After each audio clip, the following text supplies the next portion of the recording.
ನಾರಾಯಣಂ ಸುರಗುರುಂ ಜಗದೇಕನಾಥಂ ಭಕ್ತಪ್ರಿಯಂ ಸಕಲಲೋಕನಮಸ್ಕೃತಂಚ ತ್ರೈಗುಣ್ಯವರ್ಜಿತಮಜಂ ವಿಭುಮಾದ್ಯಮೀಶಂ ವಂದೇ ಭವಗ್ನಮ್ಮರಾಸುರಸಿದ್ಧವಂದ್ಯಂ ನಾರಾಯಣಂ ನಮಸ್ಕೃತ್ಯ ನರಂಚೈವ ನರೋತ್ತಮಂ ದೇವೀಂ ಸರಸ್ವತೀಂ ವ್ಯಾಸಂ ತತೋ ಜಯಮುದೀರಯೇತ್.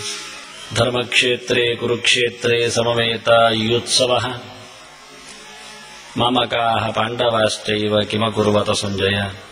ಶ್ರೀ ಗುರುಭ್ಯೋ ನಮಃ. ದುರ್ಯೋಧನ ತನ್ನ ಅಂತರಾಳದ ತಾಕಲಾಟಗಳನ್ನೆಲ್ಲ ದ್ರೋಣರೆದುರಿಗೆ ಬಿಚ್ಚಿಟ್ಟ. ತನಗಾಗಿ ಯಾರೂ ಸಹ ತನ್ನನ್ನು ಗೆಲ್ಲಿಸುವಲ್ಲಿ ಅಸಮರ್ಥರು ಎನ್ನುವ ಮಾತನ್ನು ಹೇಳಿದ. ತನ್ನ ಒದ್ದಾಟವನ್ನು ತಿಳಿಸಿದ. ನನ್ನ ರಾಜ್ಯದಾಸೆಗಾಗಿ, ನನ್ನ ಲೋಭಕ್ಕಾಗಿ, ನನ್ನ ಸ್ವಾರ್ಥಕ್ಕಾಗಿ ಇಷ್ಟು ಜನ ಸಾಯ್ತಾ ಇದ್ದಾರಲ್ಲ ಎನ್ನತಕ್ಕಂತಹ ಅಳಲನ್ನು, ಹೇಳಬಾರದ್ದನ್ನು ಹೇಳಿಕೊಂಡ. ಮದರ್ತೆ ತ್ಯಕ್ತ ಜೀವಿತ ಅಂತ. ಅವನ ಅರ್ಥ, ಅವನ ಸಂಪತ್ತಿನ ಮೇಲಿನ ಮಮತೆ ಅವನ ಮನಸ್ಸನ್ನು ಕಾಡುತ್ತಿರುವುದನ್ನು ಹೇಳಬಾರದಾದರೂ ಹೇಳಿದ. ಹೇಳಿ ಕೊನೆಗೆ ದ್ರೋಣರಲ್ಲಿ ಎಚ್ಚರಿಕೆಯ ಮಾತು ಎನ್ನುವಂತೆ ತಾನು ತೀರ್ಮಾನ ಮಾಡಿದ ಬಗೆಯನ್ನು ಹೇಳುತ್ತಾನೆ. ಅಪರ್ಯಾಪ್ತಂ ತದಸ್ಮಾಕಂ ಬಲಂ ಭೀಷ್ಮಾಭಿರಕ್ಷಿತಂ ಪರ್ಯಾಪ್ತಂ ತ್ವಿದಮೇತೇಷಾಂ ಬಲಂ ಭೀಮಾಭಿರಕ್ಷಿತಂ.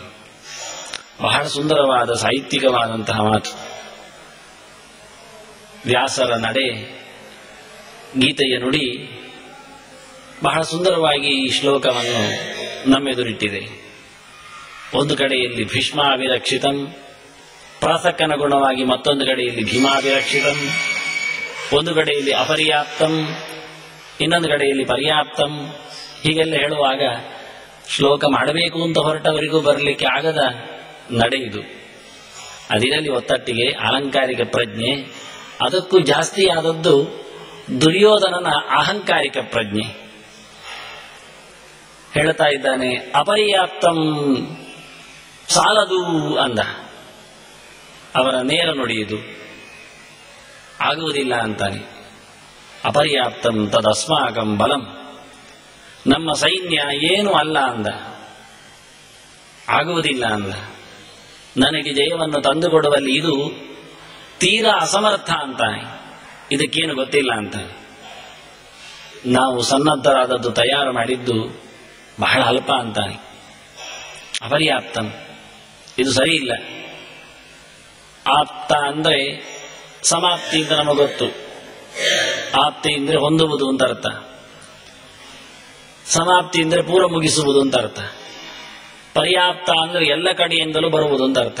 ಅಪರ್ಯಾಪ್ತ ಅಂದ್ರೆ ಸಾಲದು ಅಂತ ಅರ್ಥ. ಪರ್ಯಾಪ್ತ ಶಬ್ದಕ್ಕೆ ಸಹಜವಾದ ಅರ್ಥ ಯಥೇಷ್ಟ ಅಂತ. ನಾವೊಂದು ಅಡುಗೆ ಮಾಡಿಟ್ಟು ಸಾವಿರಾರು ಜನರನ್ನು ಕರೆದಿದ್ರೆ, ಅವರು ಬಂದಿದ್ರೆ, ಯಾರೋ ಬಂದು ಕೇಳಿದ್ರೆ ಅಡುಗೆಯವರ ಹತ್ರ ಸಾಕೋ ಕೇಳಿದ್ರೆ, ಓಹ್ ಯಥೇಷ್ಟ ಅಂತಾರೆ. ಯಥೇಷ್ಟ ಅಂದ್ರೆ ಬೇಕಾದಷ್ಟು, ಯಾರು ಏನು ತಿಂದ್ರು, ಹೇಗೆ ಹಾಕಿದ್ರು ಖಾಲಿ ಆಗುವುದಿಲ್ಲ ಅಂತ. ಪರ್ಯಾಪ್ತ ಬೇಕಾದಷ್ಟು ಅಂತ. ಅಪರ್ಯಾಪ್ತ ಅಂದ್ರೆ ಸಾಲದು ಅಂತ, ಆಗದು ಅಂತ.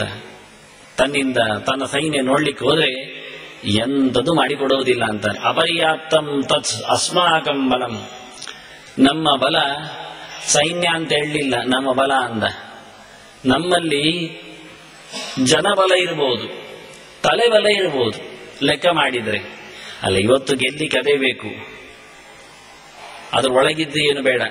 ಯಾರಿಗೂ ಸಹ ನೈತಿಕ ಬಲ ಬೇಡ, ಆಧ್ಯಾತ್ಮಿಕ ಬಲ ಬೇಡ, ನ್ಯಾಯಯುತವಾದಂತಹ ಸತ್ಯಯುತವಾದಂತಹ ಧರ್ಮದ ಬಲ ಬೇಡ. ಒಟ್ಟು ಜನ ಬೇಕು. ಅದು ಯಾವ ಜನವೇ ಇರಲಿ. ಎಷ್ಟು ಜನ ನಮ್ಮನ್ನು ಆಯ್ಕೆ ಮಾಡಿದ್ದಾರೆ, ಆದ್ರಿಂದ ನಾವು ಅಧಿಕಾರದಲ್ಲಿ ಇದ್ದೇವೆ ಅಂತ. ಎಂಥ ಜನರು ಕೇಳಬೇಡಿ. ಅದು ಯಾವ ರೀತಿಯಿಂದಲೂ ನಮ್ಮವರಾಗಿರಬಹುದು. ದುಡ್ಡು ಕೊಟ್ಟೋ, ವಸ್ತುಗಳನ್ನಿಟ್ಟೋ, ಅಥವಾ ಭಯವನ್ನು ಹುಟ್ಟಿಸಿಯೋ, ಏನೇದರಾಗಲಿ. ಹಾಗೆ ಹೇಳುತ್ತಾನೆ, ನಮ್ಮದು ಬಲ ಸಾಲದು ಅಂದ್ರೆ ಜನಬಲ ಹೇಳುವುದಿಲ್ಲ.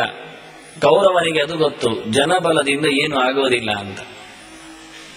ಜನ ಬರ್ತಾರೆ ಅಷ್ಟೇ, ನಿಲ್ತಾರೆ, ಮತ್ತೆ ಎಲ್ಲರೊಟ್ಟಿಗೆ ಕೂಗ್ತಾರೆ, ಬೊಬ್ಬೆ ಹಾಕ್ತಾರೆ, ಹಿಂದೆ ಹೋಗ್ತಾರೆ, ಸಾಯ್ಲಿಕ್ಕೂ ತಯಾರಾಗ್ತಾರೆ. ಆದರೆ ಗೆಲ್ಲಿಸುವಂಥದ್ದು ನೈತಿಕ ಬಲ ಮಾತ್ರ. ಆ ನೈತಿಕ ಬಲಕ್ಕೆ ಬೆಂಬಲವಾಗಿರುವಂಥದ್ದು ನ್ಯಾಯಿಕವಾದ ಬಲ. ಅವನು ನೈತಿಕವಾಗಿ ಗಟ್ಟಿ ಇರಬೇಕು ಅಂತಾದ್ರೆ ಅವನ ಬೆನ್ನ ಹಿಂದೆ ಅವನಲ್ಲಿ ಸತ್ಯ ಮತ್ತು ಧರ್ಮ ಅದು ಮಟ್ಟುಗಟ್ಟಿರಬೇಕು. ಎಲ್ಲಿ ಧಾರ್ಮಿಕವಾಗಿ ಅವನು ಕುಸಿದಿರ್ತಾನೆ, ಬೆನ್ನೆಲುಬಾಗಿ ಹಿಂದೆಗಡೆ ಅವನಿಗೆ ನ್ಯಾಯ ಇರುವುದಿಲ್ಲ ಅಂತವ ಎಷ್ಟು ಗಟ್ಟಿ ಮಾಡಿಕೊಂಡ್ರೂ ಅವನು ಸೋಲ್ತಾನೆ, ಆಗುವುದಿಲ್ಲ, ಅಧೀರನಾಗ್ತಾನೆ, ತತ್ತರಿಸಿ ಹೋಗ್ತಾನೆ. ಆದ್ರಿಂದ ಅವನಿಗೆ ಎಷ್ಟು ಜನ ಒಟ್ಟು ಸೇರಿ ನೀನು ಮಾಡಯ್ಯ ಹೇಳಿದ್ರು ಸಹ ಸುಮ್ಮನಾಗಿ ಬಿಡುತ್ತಾನೆ. ಅದರಿಂದ ಜನಬಲ ಉಪಯೋಗಕ್ಕಿಲ್ಲ ಅಂತಾನೆ. ಇದ್ದ ಕಡಿಮೆ ಜನರಲ್ಲಿಯೂ ಸಹ ಧಾರ್ಮಿಕವಾದ ನೈತಿಕವಾದ ಬಲ ಇದ್ರೆ ಏನು ಮಾಡ್ಲಿಕ್ಕೂ ಆತ ಸಿದ್ಧನಿರ್ತಾನೆ.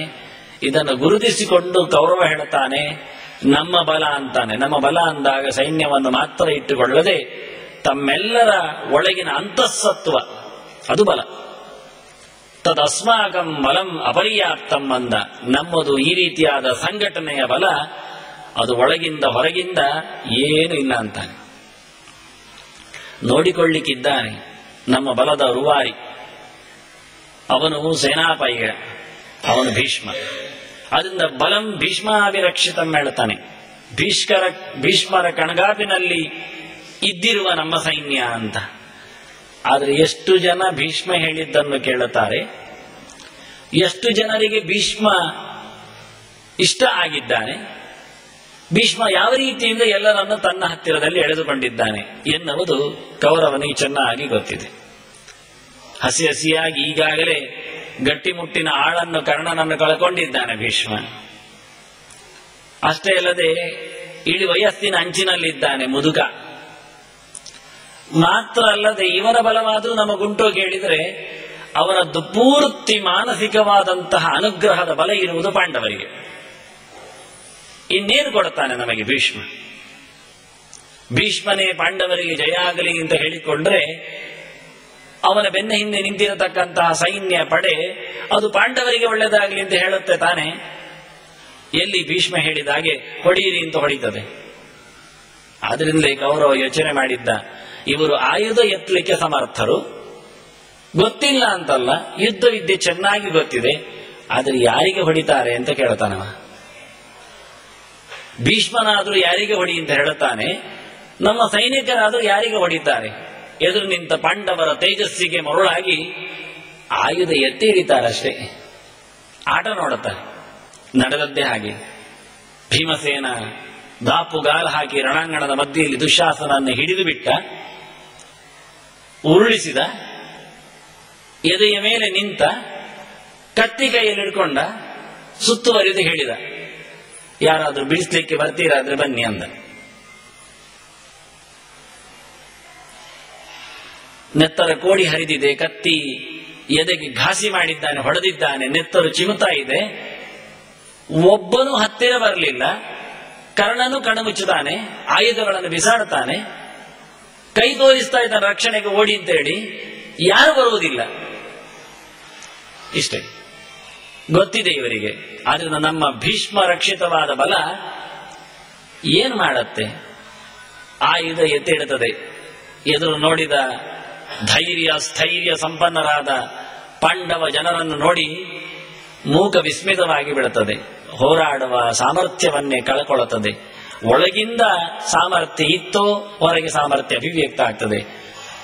ಒಳಗೆಯೇ ಇಲ್ಲದಿದ್ದಾಗ, ಸತ್ತು ಹೋದಾಗ ಆ ಇಲ್ಲದ ಮನಸ್ಸಿನಿಂದ ಹೇಗೆ ತಾನೇ ಹೋರಾಡ್ತಾರೆ? ಅದರಿಂದ ಒಂದು ಕಡೆಯಲ್ಲಿ ಭೀಷ್ಮ ರಕ್ಷಿತ ಅಂದ, ಇನ್ನೊಂದು ಕಡೆಯಲ್ಲಿ ಭೀಮ ರಕ್ಷಿತ ಅಂದ. ಭೀಷ್ಮರು ಅಂದಾಗ ಅವನಿಗೆ ಪೂರ್ತಿ ಸಿಗ್ತದೆ. ಪಾಂಡವರ ಪಕ್ಷಪಾತಿ ವ್ಯಕ್ತಿ, ಇಡೀ ವಯಸ್ಸಿನ 700 ದಾಟಿದ ಹಣ್ಣು ಮುದುಕ, ದಾಕ್ಷಿಣ್ಯಕ್ಕೆ ಬಲಿಬಿದ್ದು ತನ್ನ ಪಾಳೆಯದಲ್ಲಿ ನಿಂತು ಕುರುವಂಶದ ಹಿರಿಯ ಅಂತ ಹೇಳಿ ಅನಿವಾರ್ಯವಾಗಿ ಯುದ್ಧದಲ್ಲಿ ನಿಂತವ, ನಿಲ್ಲಿಸಬೇಕಾದವ.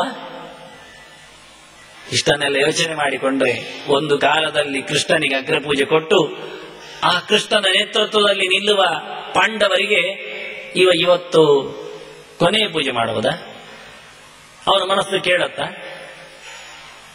ಗಟ್ಟಿ ಮನಸ್ಸಿನಿಂದ ಕೃಷ್ಣನೊಬ್ಬನೇ ಹಿರಿದೈವ ಅಂತ ಹೇಳಿ ನೆಟ್ಟಗೆ ಸಾರಿ ಅಗ್ರಪೂಜೆ ಮಾಡಿಸಿದ ಆ ಭೀಷ್ಮ ಇವತ್ತು ಕೃಷ್ಣ ನೀಚ, ಕೃಷ್ಣ ಪಕ್ಷದಲ್ಲಿ ಇರತಕ್ಕಂಥ ಪಾಂಡವರು ಕೊಲ್ಲಲು ಯೋಗ್ಯರು ಹೇಳಿ ಹೇಳುತ್ತಾನೋ?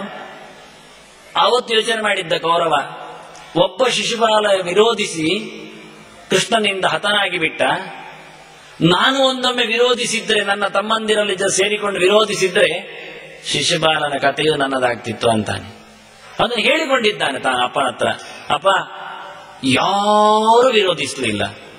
ವಿರೋಧಿಸಿದ ಒಬ್ಬ ವ್ಯಕ್ತಿಯ ತಲೆ ಅದು ಉರುಳಿ ಹೋಯಿತು, ಹೆಣವಾದವ.